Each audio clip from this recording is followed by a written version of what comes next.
Bom, Toledo, que história é essa de cocaína debaixo d'água? O que é isso? Então, Thaís Bilenque, nessa segunda-feira eu fui fazer uma visita a convite da Receita Federal às áreas alfandegadas do Porto de Santos, que é o maior porto da América Latina, por onde passa, esse dado é impressionante, 28% da balança comercial brasileira passa pelo Porto de Santos. E a gente pensa porto, a gente imagina aquela meia dúzia de guindastes, uns armazéns, né? O Porto de Santos tem 8 milhões de metros quadrados, 16 quilômetros de área molhada, ou seja, lugares de atracação de navios. Só um parênteses, o morro onde ocorreu a Operação Escudo É na frente. tem a vista desse gigante complexo que é o Porto de Santos. Então não é nada disso, é coincidência. Não, e assim, por que os crimes se concentram na Baixada Santista? Por causa do porto. Porque o crime organizado depende do porto para exportar a droga, basicamente. Não é só droga, eu aprendi lá que não é só cocaína, pasta base, armas que entram. Já tem até minério ilegal sendo exportado por vários portos do Brasil. Combustível adulterado. Combustível adulterado entra por ali, enfim. O porto, ele tem algumas características muito interessantes, mas eu vou começar, para não ficar aqui só falando de estatística, eu vou começar com uma historinha que aconteceu recentemente. Agora, meados de maio, houve a apreensão de 342 quilos de pasta base de cocaína na chamada caixa de mar de um navio que estava na barra do Porto de Santos. Deixa eu então explicar o que é caixa de mar, o que é barra. O que acontece? O porto, você fica esperando uma janela para você poder atracar e desembarcar ou embarcar a sua carga, né? E os navios ficam então parados bem longe do porto, cerca de 20 quilômetros do porto, na boca da Baía de Santos, dezenas, às vezes centenas de navios, esperando a sua hora de ir lá atracar. É a torre de controle e falar, pode pousar. É como se fosse um avião, estaria sobrevoando o aeroporto, né, em círculos. Ali fica ancorado lá. E é uma grande oportunidade para um tipo específico de tráfico que é cíclico, que vai e vem, que é você colocar a cocaína escondida numa caixa que, incrivelmente, fica do lado de fora do navio e abaixo da linha d'água, às vezes a 9 metros de profundidade. Se colocar nessa hora? Exatamente. A pergunta que eu sempre me fiz foi, por que raios um navio enorme tem um buraco, né, uma caixa do lado de fora do navio, né?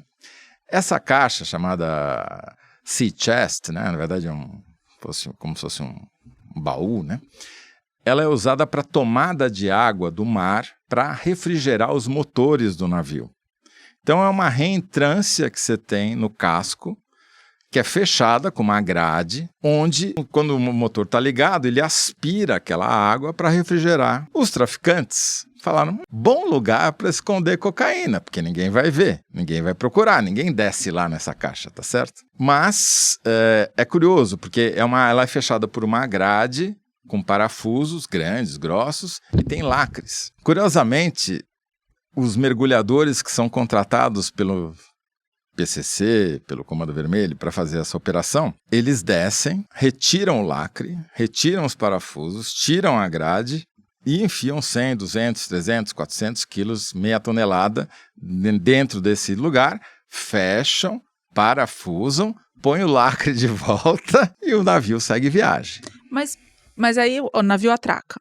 Não, essa operação pode ser feita enquanto o navio está atracado, mas em geral, nesse caso específico, ela foi feita na barra. Então, antes de atracar. Antes de atracar. Então, aí o navio atraca. Ninguém vê. Está 6 metros embaixo d'água, a água dentro... Por que? Eu não entendi. Por que eles vão fazer lá na barra? O porto é um lugar extremamente vigiado. Eu visitei um terminal. Hoje os terminais são privatizados. Então tem várias empresas que operam no mesmo porto, né? Esse terminal que eu visitei, que não é nem o maior, é um terminal grande. Você tem uma ideia, Thaís? Sabe quantos containers passam diariamente pelo Porto de Santos? Quantos?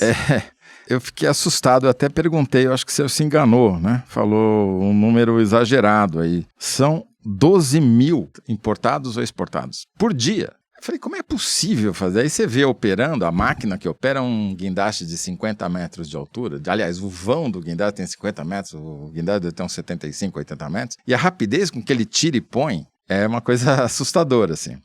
Mas, enfim, o que acontece? Por que os traficantes vão se dar um trabalho de pegar um barco e ir até a Barra à noite, botar lá? Porque lá fora a água é mais transparente. No porto, a água é extremamente escura, turva, né? Então, é mais difícil de fazer essa operação para o mergulhador que está colocando a droga lá. Mas mais do que isso, o porto é extremamente vigiado. Nesse terminal que eu visitei, eu fui na sala de controle, onde ficam os operadores de segurança vendo todas as câmeras. Tem mais de 1.000 câmeras, um terminal, mirando vários lugares do porto, inclusive as áreas molhadas, o costado do navio, o costado que não está atracado, ou seja, o lado de fora, né? Tem drone, tem que você imaginar, um negócio enorme. Então, é muito mais difícil para os traficantes operarem nessa área, não que eles não operem, eles operem também, mas tem muito mais risco, né? Então, por que Santos é um ponto crucial? Mas o que acontece com essa cocaína?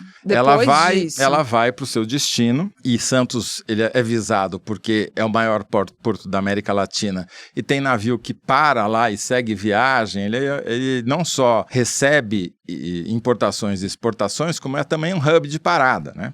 Tem muita frequência, o que cria muita oportunidade. E você tem todos os destinos do mundo à sua disposição. Preciso mandar droga para o Sudeste Asiático. Tem navio saindo de Santos todo dia para o Sudeste Asiático. Preciso mandar droga para a Austrália. Tem navio indo para a Austrália. Tem indo para a África, tem indo para a Europa, tem indo para todo canto. Então, o destino dessa droga não é o Porto de Santos. Ele está saindo de Santos, né? Essa droga veio da fronteira seca pela Rota Caipira, né? Do Brasil, principalmente com a Bolívia, mas também um pouco da fronteira com o Paraguai. Chega até o Porto de Santos pela chamada Rota Caipira, por aviãozinho, carro, todas as maneiras que você imaginar, e lá precisa ser colocado dentro do navio. Tem 50 maneiras já identificadas de fazer tráfico a partir do porto. E eles vão trocando.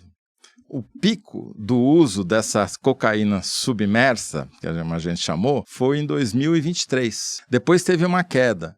Daí eu perguntei, o que aconteceu? Não necessariamente aconteceu alguma coisa. Simplesmente eles vão trocando.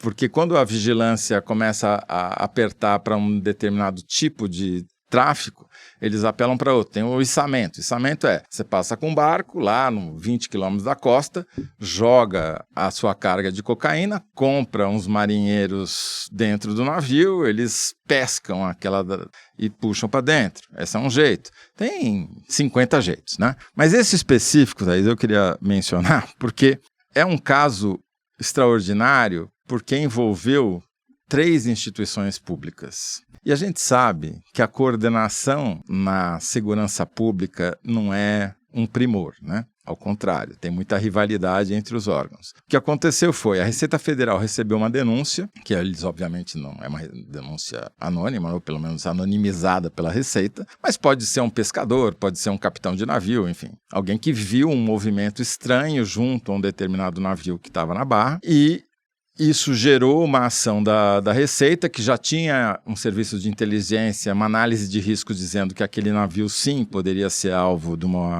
de tráfico. Aí a Receita avisou a Polícia Federal e avisou a Marinha.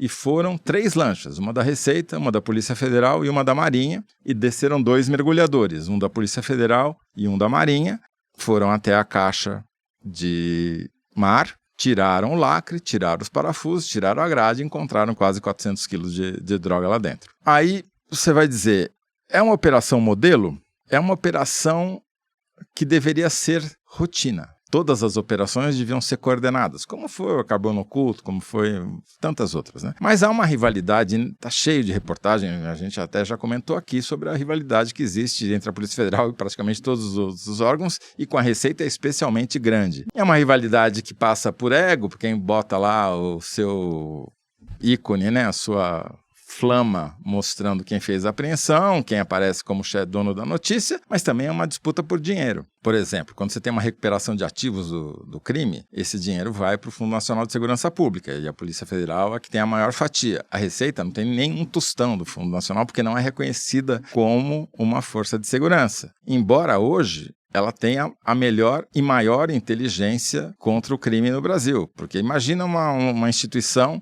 que tem todos os dados econômico-financeiros de todos os brasileiros e de todas as empresas constituídas aqui. Eu comecei a perguntar, mas vocês têm acesso à nota fiscal? Ou seja, você consegue saber se uma empresa recebeu de outra empresa numa investigação? Falou, sim, se houver um inquérito administrativo eu tenho, eu não preciso nem autorização judicial. É um dado interno da Receita que já está sob sigilo. Então, eles têm uma capacidade, eles estão usando inteligência artificial para fazer a junção de todos esses dados. Então, essa operação aqui eu só estou destacando por 2 razões. Primeiro, porque é espetacular, né? Segundo, porque ela é frequente. E já houve momentos em que foi tão comum, porque assim, detalhe, esse mergulhador, ele sai do mar, volta para São Paulo, vai para Guarulhos, pega um avião, vai até o local de destino, fica esperando o navio chegar lá e ele mesmo desce e vai catar a droga que ele colocou a milhares de quilômetros de distância, entendeu? E é tão comum, Thaís, que em 2022 um desses mergulhadores do tráfico estava fazendo essa operação na Austrália, um brasileiro, e ligaram o motor do navio. E ele foi sugado e morreu. E foi encontrado o corpo depois, porque ele é sugado, ele não consegue sair. É tão forte a força de sucção que ele vai acabar morrendo asfixiado por falta de ar, né? Mas é tão comum que já teve até acidente fatal com um mergulhador.